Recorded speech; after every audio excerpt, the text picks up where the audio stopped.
3.5 question number 2 का first part, first year math. ये हमें क्वेश्चन दिया हुआ है, इसको हमने सबसे पहले उस फॉर्म में कन्वर्ट कर लेना है। यानी एक्स के साथ जो कोफिशिएंट एक्स के साथ 1 है तो एक्स के साथ 1 लिख दिया, एक्स के साथ 3 कोफिशिएंट एक्स तो एक्स के साथ 3 लिख दिया, एक्स के साथ यहाँ पे एक्स वाली टर्म में कोई नहीं है तो यहाँ पे 0 लिख दिया। उसके बाद वाई के साथ कौन सा कोफिशिएंट है -2 तो -2 लिख दिया, वाई के साथ कौन सा कोफिशिएंट है 1 तो 1 लिख दिया, वाई के साथ कोफिशिएंट कोई भी नहीं है तो 1 लिख दिया, जेड के साथ कोफिशिएंट कोई भी नहीं है तो 1, जेड के साथ -2 कोफिशिएंट है -2 और z के साथ -1 कोफिशिएंट है तो -1 लिख दिया। उसके बाद वेरिएबल्स कौन कौन से हैं, x, y और z। तो एक सेट x, y और z वाला भी बना लेना है, x, y और z वाला कोफिशिएंट बना लिया इज इक्वल्स टू जो इस साइड पे सारे थे -1, 4, 1 उसका भी एक सेट बना लिया -1, 4 और 1। तो क्वेश्चन को सबसे पहले इस फॉर्म में कन्वर्ट करना है। इस फॉर्म में कन्वर्ट करने के बाद इसको मैंने a का नाम दे दिया, इसको x कह दिया इज इक्वल्स टू अपनी जगह पे और इसको मैंने b का नाम दे दिया। इस क्वेश्चन को भी वैसे ही सॉल्व करना है जैसे क्वेश्चन नंबर 1 को सॉल्व किया। सबसे पहले a डिटर्मिनेंट फाइंड करना है, a लिख दिया, ये a के इक्वल है, ये सारा कुछ a के इक्वल है। तो a डिटर्मिनेंट क्या आएगा, डिटर्मिनेंट की फॉर्म में लिखना है, a किसके इक्वल है, ये सारे के इक्वल है तो ये सारा इधर आ जाएगा 1, -2, 1, 3, 1, -2 और 0, 1 और -1 वो सारे इधर आ गया। तो a डिटर्मिनेंट सबसे पहले फाइंड करना है, उसके लिए मैं क्या करूँगा, एक्सपेंड करना पड़ेगा। मैं लिखता हूँ यहाँ पे एक्सपेंडिंग फ्रॉम रो 1 से मैं एक्सपेंड कर रहा हूँ। रो 1 कौन सी है, ये वाली है। तो रो 1 के अंदर सबसे पहले 1 आ रहा है तो 1 लिख दिया, a determinant is equals to सबसे पहले 1 आ रहा है तो 1 लिख दिया।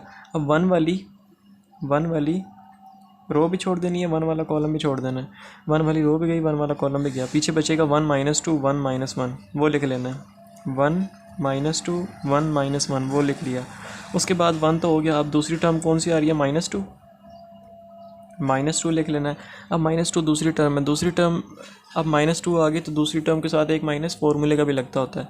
तो एक पहले ही माइनस है, एक माइनस फार्मूले का लगेगा तो माइनस माइनस प्लस हो जाएगा तो प्लस हो गया। उसके बाद अब -2 इधर आ गया, -2 वाली रो भी छोड़ देनी है, -2 वाला कॉलम भी छोड़ देना है। पीछे बचेगा 3, -2, 0, -1 वो लिख लेना है, 3, -2, 0, -1। उसके बाद आगे 1 आ रहा है तो +1 लिख दिया। अब इस 1 वाली रो भी छोड़ देनी है, इस 1 वाला कॉलम भी छोड़ देना, पीछे बचेगा 3, 1, 0, 1 वो लिख लेना है, 3, 1, 0, 1। उसके बाद a determinant is equals to 1 into -1, उसके बाद माइनस फार्मूले का 1 इंटू -2, -2। तो 2 के साथ जो माइनस है यानी -2 में से 2 के साथ जो माइनस है और ये एक माइनस फार्मूले का है तो माइनस जो 2 के साथ माइनस है और ये माइनस फार्मूले का माइनस माइनस प्लस हो जाएंगे और आगे 2 आ गया। उसके बाद +2, 3 इंटू -3, 3 इंटू -1, -3। उसके बाद माइनस फार्मूले का 0 इंटू -2 0 ही होता है वो लिख दिया, +1 और 3 1 ज़र 3 माइनस फार्मूले का 0 into 1 0। a determinant is equals to ये बनेगा -2 -1 + 2 1 बन गया, 1 1 ज़र 1। उसके बाद ये 3 2 ज़र 6 या फिर पहले अगले को सॉल्व कर लें। ये कितना बनेगा, इसको कर लेते हैं, -6 बनेगा और अगला 3 1 ज़र 3 तो +3 इज इक्वल्स टू 0।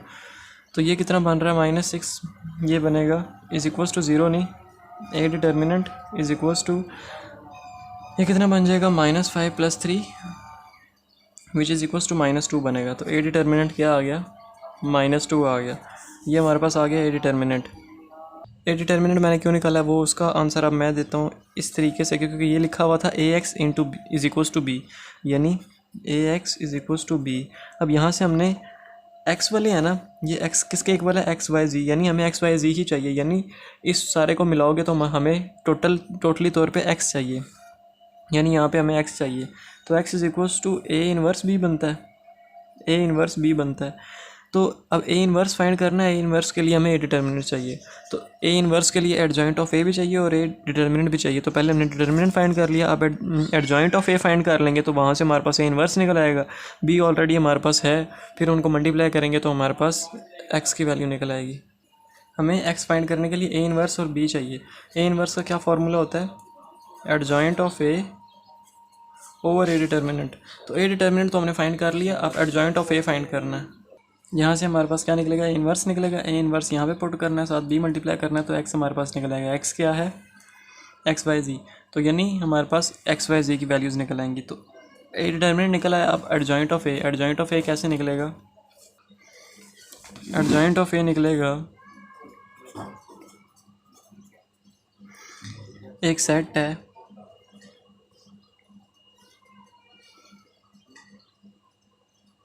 इसका अगर हम ट्रांसपोज लेंगे तो हमारे पास क्या निकल आएगा? इसका हम ट्रांसपोज लेंगे तो ए एडजॉइंट ऑफ ए निकल आएगा। तो ये सेट बनेगा कैसे? सबसे पहले हमें पहला नंबर चाहिए यहाँ पे, यानी लेट्स सपोज कोई भी अगर है 1 2 3 4 5 6 7 8 9, 9 डिजिट्स का एक सेट है। अब यहाँ पे हमें सबसे पहला चाहिए। अगर हमें सबसे पहला चाहिए तो वो कैसे निकलेगा? उस वो जो पहला डिजिट है उस वाली रो भी छोड़ देनी, उस वाला कॉलम भी छोड़ देना। अब यही हम अगर बात करें ए, एडजॉइंट ऑफ ए ले रहे हैं हम, तो ए की बात करें तो अगर हमने सबसे पहला जो डिजिट है यानी 1, यहाँ पे तो 1 आ रहा है, वहाँ पे हमें पहला जो डिजिट चाहिए वो कैसे निकालना है? यहाँ पे जो 1 है इसके इसकी जो रो है और इसकी जो कॉलम है, इसको अगर हम छोड़ दें तो पीछे बचेगा 1 -2 1 -1। वो हमने यहाँ पे लिख लेना है 1 -2 1 -1।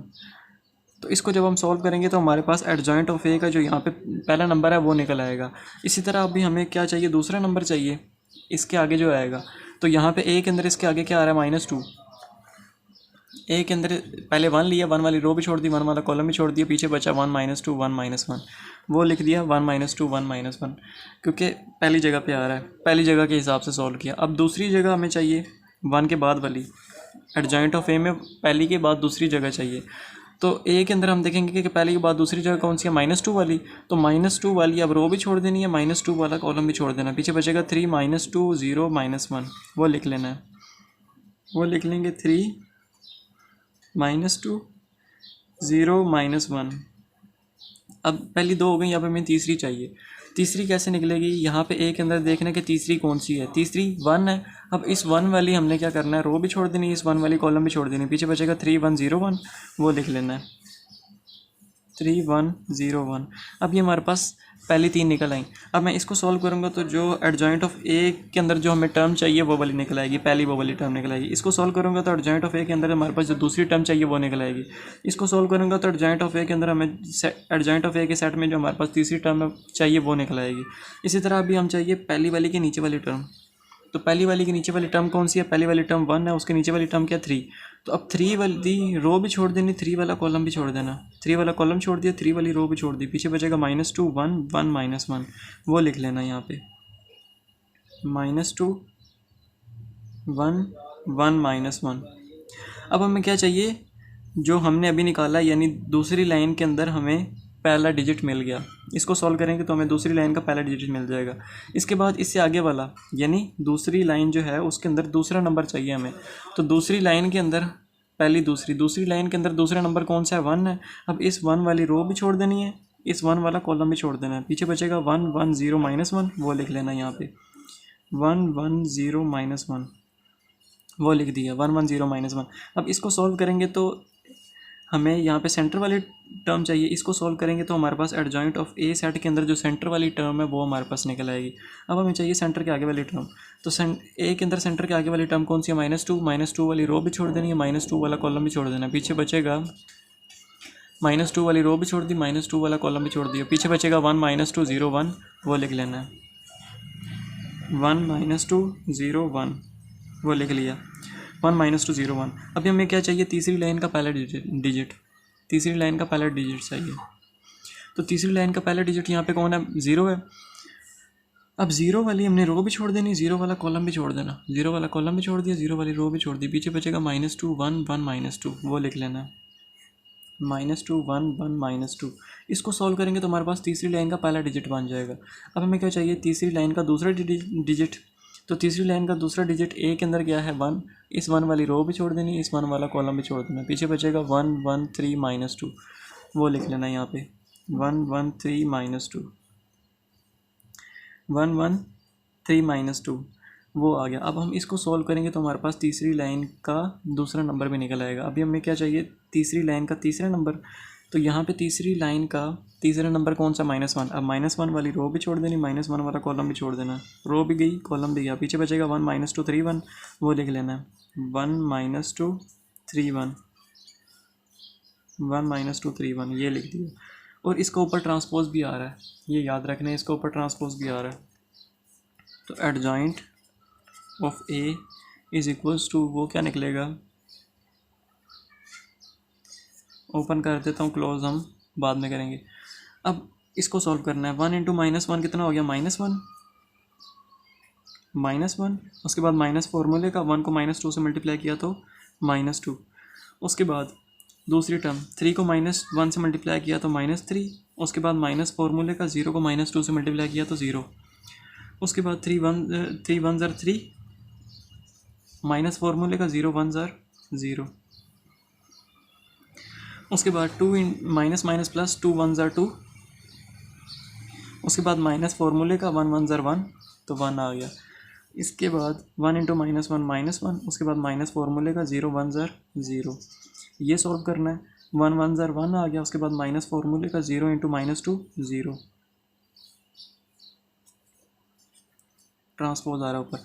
अब यहाँ पे माइनस माइनस प्लस 2 2 ज़र 4, माइनस फार्मूले का 1 1 ज़र 1, 1 इंटू -2 माइनस फार्मूले का 3 1 ज़र 3, 1 1 ज़र 1, माइनस फार्मूले का 3 2 ज़र 6, साथ माइनस है तो -6। अब -6 बन रहा है, 6 के साथ जो माइनस है और ये वाला माइनस फार्मूले का माइनस माइनस प्लस बना देगा और आगे 6 आ गया। इस तरह एक और चीज़ मिस हो गई, साइन वाली बात। अब ये हमारे पास था एडजॉइंट ऑफ ए किस फॉर्म में दिया हुआ है, A11, A12, A13, A21, A22, A23, A31, A32, A33, इस फॉर्म में दिया हुआ है। यानी ये A11 कौन सी है, पहली रो और पहली कॉलम के अंदर जो डिजिट आ रहा है वो हमारे पास A11 है। A12 से मुराद पहली रो A1, पहली रो और 2 दूसरा कॉलम, पहली रो और दूसरे कॉलम में जो हमारे पास डिजिट आ रहा है वो A12 है। A13 1 यानी पहली रो और 3 तीसरा कॉलम, A13 यानी पहली रो और तीसरे कॉलम में जो डिजिट आ रहा है हमारे पास वो क्या है, A13 है। यानी ये सारा किस फॉर्म में दिया हुआ है, A11, A12, A13, A11, A12, A13, A21, A22, A23, A31, A32, A33, यही ये सारा इस फॉर्म में गिवन है। तो अब हमने क्या करना है कि प्लस माइनस का भी कॉन्सेप्ट होता है इसके अंदर। अब इन दोनों को ऐड करेंगे, हमारे पास अगर 1 और 1 लिखा हुआ है, 1 और 2 लिखा हुआ है, 1 3 लिखा हुआ है, 2 1 2 2 2 3 लिखा हुआ है, 3 1 3 2 3 3।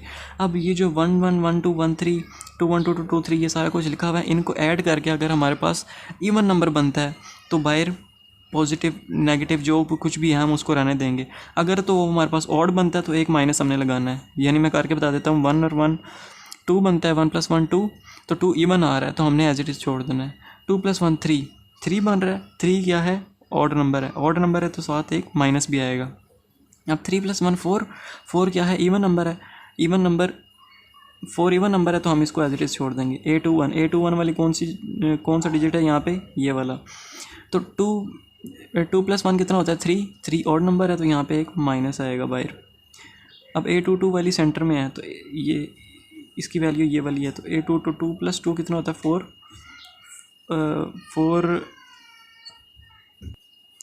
4 इवन नंबर है तो हम इसके साथ जैसे है वैसी छोड़ देंगे। A23 वाली कौन सा डिजिट है, ये वाला है, यानी आखिरी लाइन के अंदर दूसरा नंबर।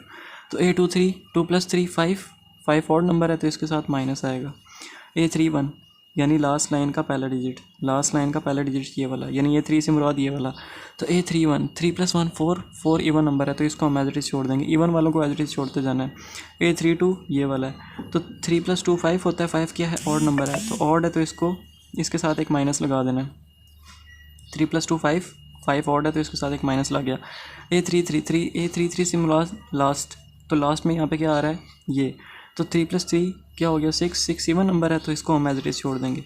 तो माइनस किस के साथ आया, एक इसके साथ आया, पहली लाइन में इस दरमियान वाली के साथ आया, वो लगा दिया। दूसरी लाइन में दरमियान वाली को छोड़ के दोनों के साथ आया, और तीसरी लाइन में दरमियान वाली में आया। उसके हिसाब से अब हम करते हैं। तो adjoint of A is equals to, ये बनेगा माइनस माइनस प्लस हो जाएगा, तो -1 + 2 कितना हो जाएगा, 1। उसके बाद माइनस ये माइनस माइनस प्लस हो जाएगा, प्लस 3 बन जाएगा, तो 3 माइनस 0 3 होता है। उसके बाद 3 minus 0 3,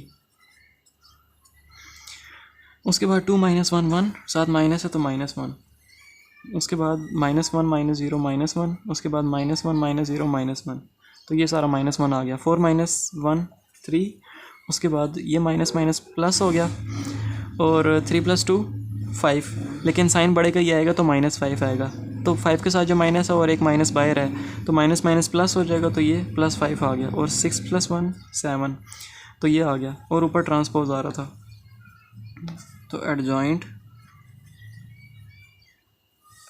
adjoint of A is equals to, इसका अब हमने ट्रांसपोज लेना है, तो ट्रांसपोज ले लेते हैं। पहली रो को पहला कॉलम बना देना, 1 3 3 है, 1 3 3, पहली रो को पहला कॉलम बना दिया।